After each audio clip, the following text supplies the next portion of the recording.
How's it going, guys? Phil here, and this is a review of the Costzon 4-in-1 Blender Juicer Grinder. You'll receive the main motor unit pre-assembled with the juicer, a blender pitcher, chopper and grinder cups, and a cleaning brush. The juicer comes with a hollow plastic pusher that's lightweight and durable. There's a pulp catch bucket, a juice bucket, pulp shield, juicing blade and strainer, and be careful because these blades are very sharp. The mesh on the strainer is quite fine as well, and a juice catcher for dispensing the juice and ejecting the pulp. Once these components are removed, you can use the chopper, grinder, and blender pieces on the same base. The blender pitcher has a center cap that you can remove to add ingredients while the unit is blending. The spout can be fully closed off, or turned to a strainer for ice and large pulp.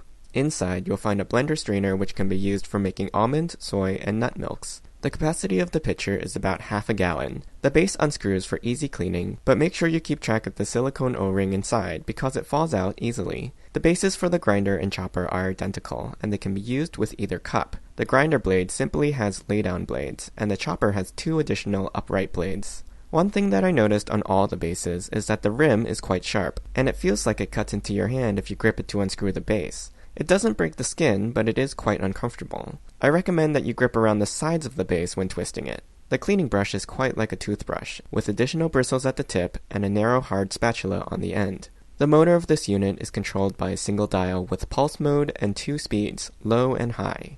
It's made of a lightweight plastic and weighs just over 3 pounds. There are 4 suction cup feet on the bottom to stick this to your countertop, and the 4-foot-long power cord can be easily stored right in the base.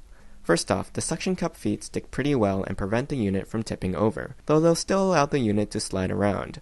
One of the things that I found with all the cups is that they're not quite leak-proof. Somehow, the design of the base always allows some liquid to seep through and leak out. So here I'm making a powdered protein shake. I found that you have to be very careful with the silicone seals, as it's pretty easy to misalign them and not have them seated correctly. The seal will leak if you over-tighten the base.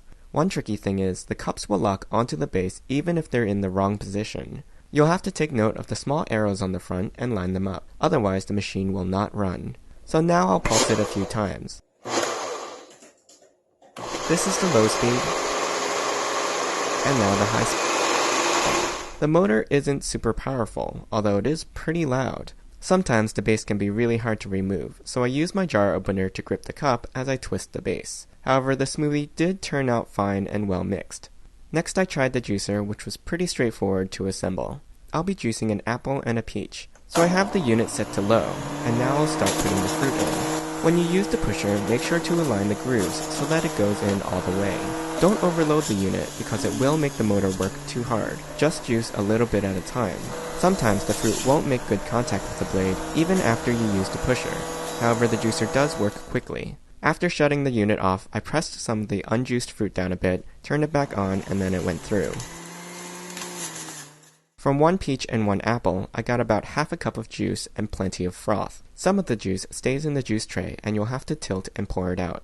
There's actually not much pulp in the bin, though that's because a lot of it ends up in the catcher up top.